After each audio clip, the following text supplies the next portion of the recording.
네, 말 그대로 옵션이 특약이에요. 그래서 자동차는 옵션이라고 하잖아요. 네. 그래서 보험에다가 골라넣을 수 있는 옵션을 특약이라고 하는 거예요. 그래서 보험은 항상 기본 계약이 있고 네. 그 밑에 수많은 특약들이 달려 있어요. 근데 요거를 잘해야지만 네. 가성비 있는 보험이 되는 건데 문제는 이제 아시는 분 설계사만 말만 믿고 하다 보니까 좀 낭패를 보는 경우도 있잖아요. 그래서 보험을 잘 골라야 되는데 잘 골라서 뼈대를 잘 세워야 돼요.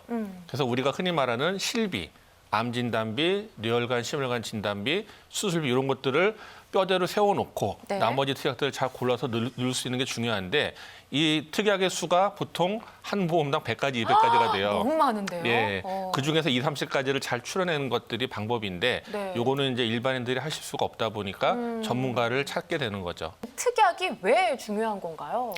우선은 중요한 보장을 가입을 안 해놓으면은 나중에 정말 보장을 받아야 되는 시점에 없을 때 당황스럽잖아요. 아하. 근데 그때라면 저 병원을 가셔서 이미 치료를 하고 계실 상황이기 때문에 네. 보험을 추가 가입한다거나 뭐 보완을 하는 건 시기를 미루셔야 되는 그런 상황이 올 거예요. 그렇기 때문에 미리 보장을 가입을 할 때에 빠짐없이 중요한 담보를 골라서 잘 가입을 해놔야 되는데 추가를 한다라는 점에서 조금 설명을 드리고 싶은 부분이 있어요. 네. 오늘 저희 방송을 보시면서 좋은 보장이니까 이거 하나만 가입해야지 해서 있는 보험에서 추가를 하고 싶어서 고객센터나 이런 그 주변 설계사분께 요청을 하게 되면 안 된다는 보장들도 간혹 있으실 텐데 바로 상해 담보는 추가가 되지만 질병 담보에 대해서는 기존에 있는 보장에서 추가가 되지 않는다는 점 참고를 해주셔서 그럼 원하시는 보장을 어떻게 추가할 수 있는지 기존 보험과 어울리는 보장으로 추가할 수 있는 방법, 그런 합리적인 방법을 같이 찾아보는 걸로 오늘은 좀 집중해 주셨으면 좋겠습니다.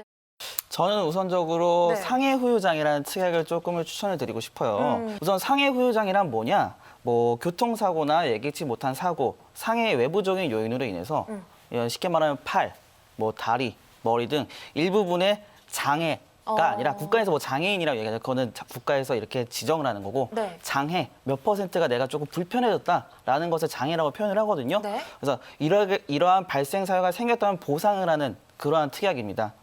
사실은 후유장애라는 것은 바로 지급이 되는 게 아니라 6개월의 경과 기간을 지켜봄에도 불구하고 이 해당 뭐 부분이 제 기능을 하지 못할 때 영구적인 후유장애 진단을 받는 거예요. 1억 원 설정을 해도 6천 원밖에 안 해요. 자동장이 전체 뭐 10만 원, 15만 원 내는 세상에 비싸지 않네요? 네, 6천 원이면 6천 1억 원에 원. 대해서 모두 보상받을 수 있어요. 그래서 보험을 가입을 할 때 이러한 세세한 특약들을 조금 잘 챙겼으면 좋겠는데 이런 부분이 없는 게 너무 아쉽고 조금 한 가지 주의해야 할 점이 있다면 후유장애 조금 끝에 보시면 3%부터 지급을 한다는 내용도 있고 50%, 네. 80% 이러한 내용들이 있는데요. 이게 어떠한 차이냐? 3%면 내 몸에 한 3% 약간의 후유장애만 생겨도 지급을 한다는 뜻이고요.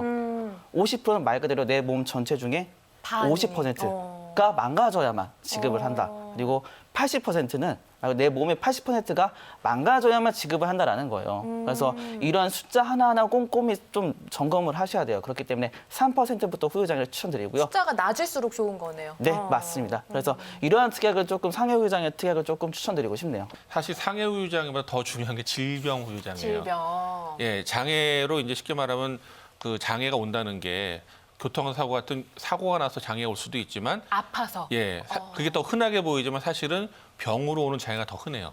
그게 질병 후유장애인데 예를 들어서 암이 걸려가지고 위암에 걸려서 위를 다 절제해냈단 말이에요. 네. 그럼 식도하고 대장하고 바로 연결이 되고 위가 없어요. 이것도 장애일 거 아니에요? 그쵸. 예, 이런 장애를 갖다 받을 수 있는 게 질병 후유장애예요. 아하. 그러니까 생각보다 질병 후유장애가 되게 흔해요. 네. 뭐 당뇨병으로 실명이 된다든가 이런 부분. 근데 이 질병 후유장애를 잘 준비해 놓으셔야 되는데 네. 지금 보면은 이제 질병 후유장애를 들어주는 회사가 별로 없어요. 다 80% 이상 뭐 이렇게 중증만 보장해 주는데 질병은? 예. 그러니까 상해도 3% 이상인 것처럼 마찬가지로 질병도 3% 이상 후유장애 이런 부분을 꼭 체크해 보셔야 되고요. 네. 만약에 증권을 봤더니 질병 80% 이상 후유장애다. 이거 굉장히 중증이잖아요. 그러네요. 네. 이런 것만 있다고 한다면 3% 이상의 후유장애 이런 걸 체크를 해보셔서 이걸 좀 더 보강해 놓으실 필요도 있고요. 네. 그리고 그 외에 또 뇌혈관이라든지 심혈관, 나이가 들면서 100세 시대에 혈관이 막히는 거, 그러니까 식생활이 개선되고 육류를 많이 소비하다 보면은 혈관이 이제 자주 콜레스테롤 때 막히잖아요. 그쵸. 그래서 앞으로는 이 혈관 질환이 굉장히 중요하다고 보고요. 이게 병이 이제 한 번 났고 이렇게 계속 재발을 하잖아요.